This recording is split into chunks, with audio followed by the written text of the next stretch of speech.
Hello, everyone. Welcome to Veteran Lang. We're going to talk about some VA disability again for you. We're going to give you some education, some knowledge I've got up here, and I may talk a little fast, and I apologize. I'm going to do a general overview today of some STRs. I really want to highlight the idea of mental health records in association with those STRs. I want it to help point out error that we see constantly, routinely, and that I always seen even when I worked within the VA. So something that has stayed around long term that I think if it went away, we could help smooth out that process a little bit. As always, I'm your friendly VA accredited attorney, Matthew Lang. So let's get down to it. Here we got some STRs here, some topics. I'm going to go through my notes here a little bit. I'm going to do my best to stay off my soapboxes. We'll see how that goes. Because I'm not here to beat anybody up. I'm just really here to teach, explain how things look from two different angles, especially since I've been in the VA's chair for a long time, and now I'm on the other side looking in. So I've had the chance to look out and the chance to look in. And I think it provides a great reference point, especially when it comes to the education and attempting to make this process smoother than it already is. So I'm going to go through those notes. I'm also going to point out one part of the VA's manual, just so we get some familiarity with that as well, kind of where to look in the manual. I do recall when I worked in the VA, even though I didn't struggle a whole lot searching through the manual and understanding how it was laid out, I do recall it being a very big document. So sometimes it was hard to find exactly what you're looking for. Search engine didn't always work right early on. So hopefully by pointing this out, this kind of helps VA for you as well to get a feel for where it's at so you can refer to it a little bit easier. All right, here's one of my notes. What are service treatment records? STRs, as they may be called. Well, STRs are official medical and dental records kept by the Department of Defense or the military, however you want to look at it, during a service member or the veteran's active duty, reserve, or even guard service. Now, some things they may include. Veterans, you probably recall going through MEPS. If you did, you probably remember doing all kinds of exam things that you've never done before in your life. I recall things like a duck walk and running around in my underwear. It's kind of weird. But anyhow, no one wants that picture. So the idea here is all that stuff that you went through in MEPS, all that medical examination that no matter how weird it may have seemed, that's usually known as your entrance exam. It's not always in the STRs. It should be if it was done. There are situations and time frames where they may not have made it in there. Things have just happened, or maybe it was never done. But for the most part, usually the entrance exam is included. There's also these separation exams, discharge exams, exit exams. It seems to have more names for when you get out. But it's really kind of the same thing, except it's just on the other end of your service. The idea is that when you get out of service, you should hopefully be examined to see where your health stands as you leave. Again, is a document that may or may not be in the STRs, but typically looked for because it should be there in many cases. Now, you're usually going to find all that other treatment stuff in there too, right? They are service treatment records, immunizations, sick call, visits, slips, physical health documentation, all that other good treatment stuff. But I'm going to tell you what you're not going to find, typically, and 99% of the time you won't find, and 100% of the time you really shouldn't find. And that's the behavioral health records, the mental health records. Those should not be in the STRs, and we're going to discuss that here a little bit further in just a second.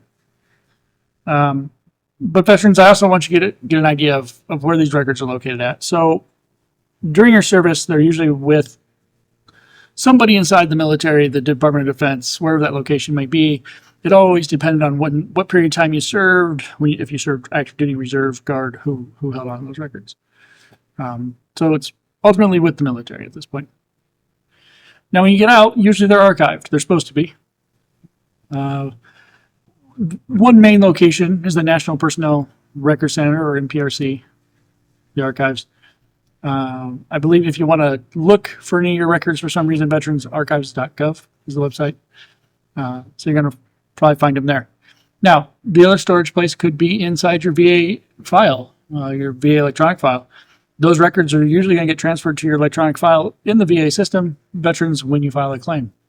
So they should be there. Now, of course, yes.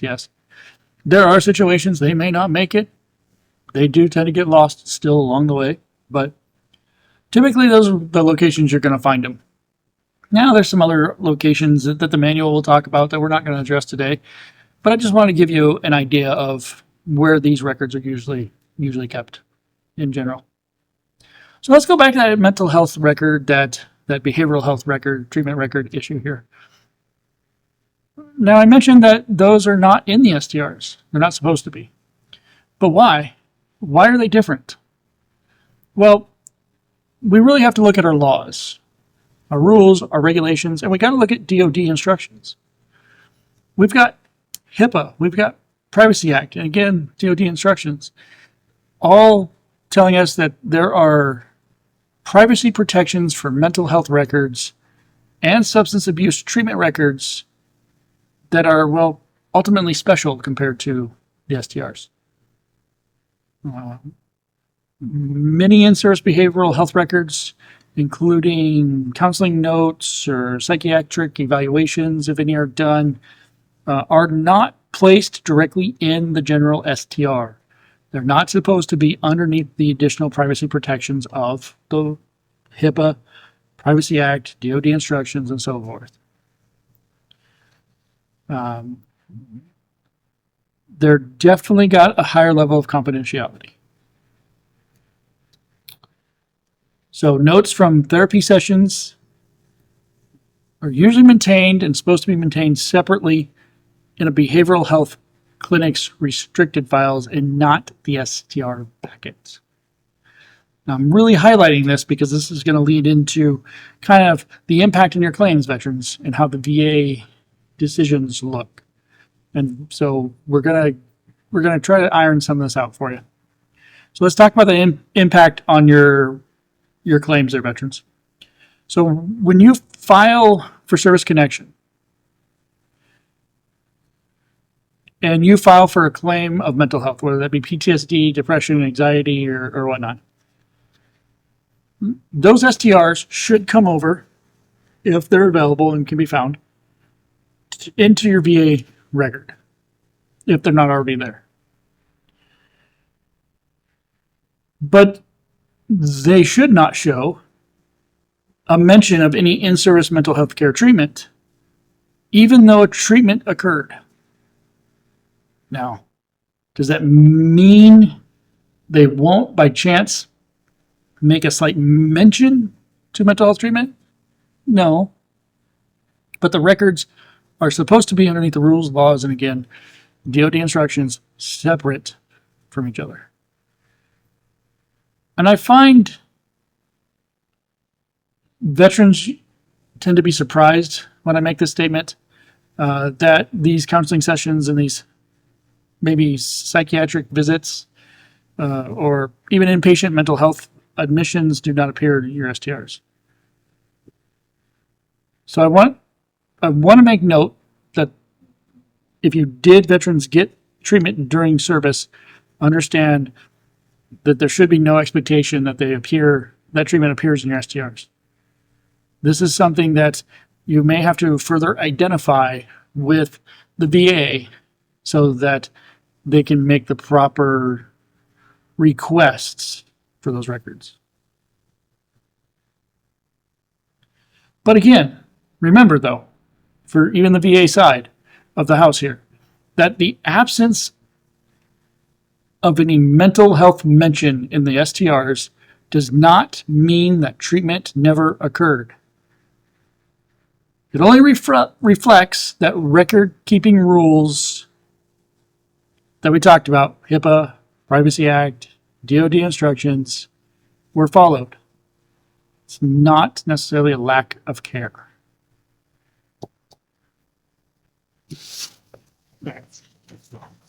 So, why does all this matter for VA disability claims? Well,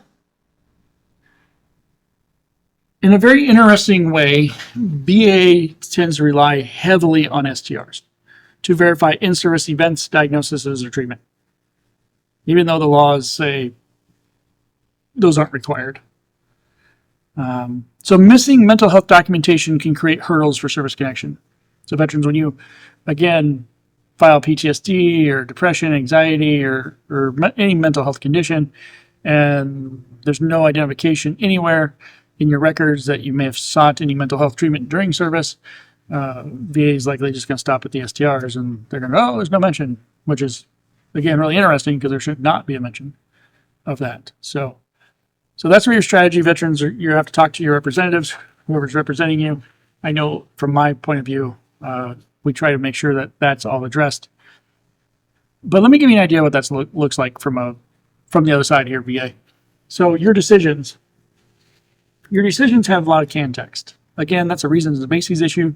I'm going to try to stay off that soapbox. We're going to talk about that multiple times. We already have, and we will continue doing it because it's next to a duty to assist. I would call it the next biggest error made by the VA. That really, really affects decisions.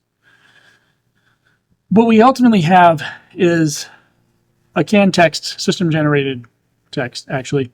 I always knew it as STRs, shortcut hand.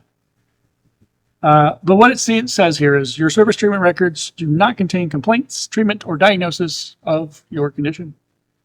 That's what it says, veterans. Now, underneath the mental health condition that's claimed, it's really fascinating to me that that's a reason for denial. When the law and the rules and the regulations clearly say those mental health records, if any exist, are not to be filed with the STRs. So the idea that the use of this canned text with no other explanation, which is, I would say, 99.9% of the case here, really is just saying, yeah, well, we didn't find them where we weren't supposed to, so you're denied. Just so you know what that looks like, VA. I think the idea here is just to remember that the STRs are just one location to prove these elements. I mean, even the text that goes with it, usually inside the decision that talks about the elements that are required for service connection, doesn't say that the STRs are required. It just says that you got to have evidence of an occurrence or aggravation. So anyhow, those are the hurdles that we're facing here, veterans and VA. The decision's not clear at this point when it comes back.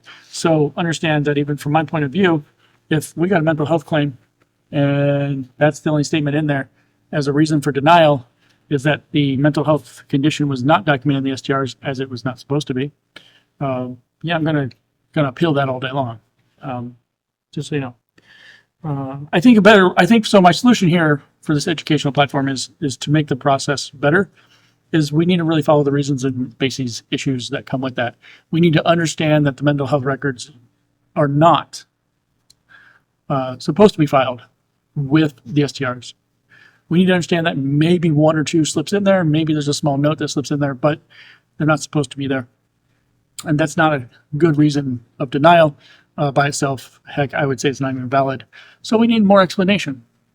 Again, the reasons and bases piece to go, hey, there was no indication, there was no note of it. We understand that they're not supposed to be combined and put together, but we didn't have any reason to go maybe find those additional mental health records because there was no indication that maybe mental health treatment was completed during service. Now, make sure that's true, BA, not, but you get the idea.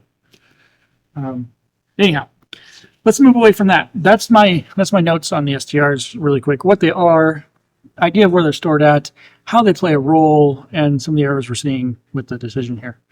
Let me talk about that VA reference, manual reference here really quick. Again, it's a really big reference. It's got multiple sections to it. I'm just going to stick to a piece inside of section A just for familiarity purposes, but I'd recommend veterans, VA employees, check out the whole section. Again, it's all out there for the public to read. But this reference is M21-1. Part 3, Subpart 2, Chapter 2, Section A. I just want to highlight again just a couple pieces in here. Excuse me. Gotta quit saying don't I? I do that a lot. I gotta quit doing that.